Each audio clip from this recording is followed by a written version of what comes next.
Sampai di rumah ada rambu-rambu. Di rumah tidak boleh megang handphone. Paling utama dan pertama bapak ibu yang suka ngasih contoh yang jelek ternyata. Enggak, anaknya manggil mama, mama. Apa sih? Rupanya ibunya lagi asyik dengan handphonenya. Dia pun nonton ceramah tetap jadi merusak hati seorang anak. Ini penting, hadir. Jadi segala sesuatu yang menjadikan Anda tidak dekat dengan mereka, Anda pinggirkan. Jadikan anak Anda utama. Masa kesenanganmu kalah. Kesenanganmu dengan anak kalah dengan kesenanganmu dengan handphone. Hari ini perusak dahsyat handphone. Sehingga suami sendiri sana. Sampai suatu ketika ada seorang ngirim mengeluh tentang suaminya. Suaminya Masya Allah. Suaminya Buya, suami saya tidak pernah. Mertuanya yang cerita. Mantunya itu luar biasa. Tidak pernah di rumah ngomong. Di rumah terus padahal. Kalau sudah sama handphone nih, betul disoting. Megang handphone laki-laki. Padahal perempuan juga lebih parah banyak tuh. Kebetulan contoh laki-laki. Ini di video yang nyampe ke kami itu. Di satu. Buya itu loh modelnya dia. Dia megang handphone. Anaknya tuh dorong-dorong ayahnya ngajak. Sampai gini-gini. Didorong-dorong anaknya. Nggak bergeming. Begitu asiknya. Anak itu mengajak ngomong, ngajak main, ditarik. Ayah. Istrinya di sampingnya yang lihat dok bengong. Gila, selamat tinggal handphone. Handphone tuh apa sih? Bukankah handphone punya fungsi apa? Handphone untuk mengurangi kesibukanku. Artinya daripada ke sana tinggal telepon kan begitu. Tapi sekarang handphone lah yang menyibukkanku. Kan gitu berubah. Dan orang bodoh bener bodoh hari ini dengan dia. Sampai di rumah selamat tinggal. Kalau Anda ada di depan anak-anak khususnya, Anda mau telepon suami, minta izin. Saya, uminya mau telepon abinya ya. Assalamualaikum, gini. Ya, selesai. Sayang, uminya mau cara bikin rujak ulek. Ada Buya suka rujak ulek. Tolong ngomong dong. Jangan diem-diem begini. Ditiru sama anak. Gitu ya. Anak tuh ngerekam. Hati-hati, ini sederhana ya kayak gini-gini.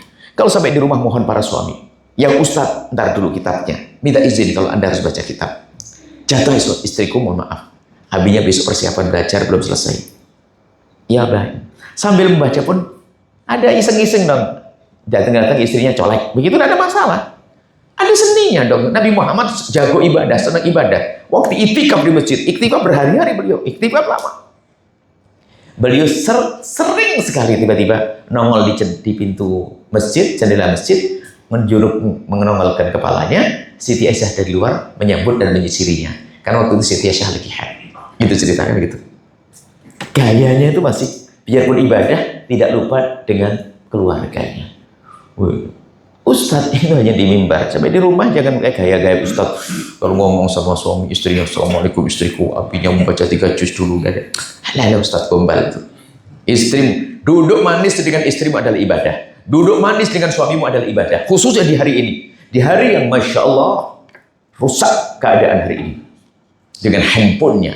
Handphone jangan dianggap urusan ceramah saja. Banyak jahatnya di dalamnya. Ayo. Sampai kami katakan, seorang ibu yang menemani anaknya browsing internet, itu jauh lebih bagus daripada sholat sunnah yang ditegakkan. Kenapa? Supaya anaknya tidak liar browsing internet. Kemudian ibu, bapak, di samping itu tolong budaya-budaya itu ditinggalkan. Cuman lagi-lagi Masya Allah, keras kepala orang ini. Sudah paham loh begini. Ini masih beralasan nanti, coba. Orang urusan handphone harus nyandu betul alasan. Ini penting, ini bisnis, ini masalah ini. Khususnya perempuan. Kalau ditanya masalah beralasan. Bapak-bapak juga sama sih sebenarnya. Tapi insya Allah kami dasari dengan masalah kesombongan tadi untuk itu. Saya ada maksud. Memang semua kelepotan. Bahkan kalau kita undang, coba praktekkan. Dengan istrimu bagaimana? Betul Bu ya. Waktu istri megang handphone saya ingatkan beralasan. Betul Bu ya. Waktu suamiku megang handphone saya ingatkan beralasan. Ada anaknya. Handphone.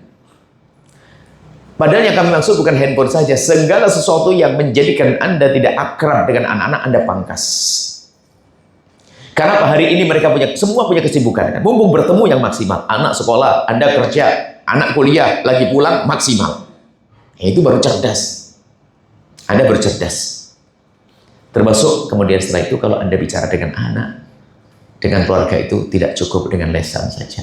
Sudah waktunya kita bicara dengan tangan kita, dengan kelembutan. Kalau ngomong sama anak, di samping sudah lembut cara ngomongnya. Ngomong sama anak sambil dipeluk, ini sayang, sholat yuk, sayang, gini yuk, gini, pakai sentuhan tangan. Ngaji yuk, ayo belajar, ayo, bismillah, ayo.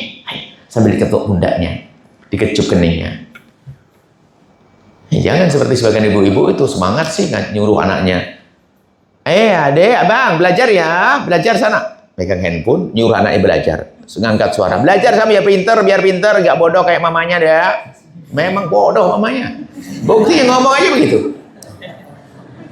Gak sadar ya. Mikir nyuruh anak gimana bisa patuh. Anak juga pengen main handphone kok. Ternyata kita hari ini perlu belajar ilmu membangun rumah yang baik. Pembiasaan yang baik. Kuncinya satu tadi, asalkan Anda tidak sombong, gampang beres. Tapi biarpun setiap hari kasih cokoi ilmu, Anda sombong. Hari ini pun tidak tahu apakah Anda sudah berani melepas handphone, taruh di meja, selesai, di lemari. Kalau punya hajat saja, baru Anda telepon. Ingin cengkerama dengan anak, manis dengan anak, dengan istri, asik. Apakah di belakang rumah Anda yang ada pohon rindangnya itu pernah dengar bisikan-bisikan mesra Anda kepada anak? Hadir itu penting dengan kehidupan anak.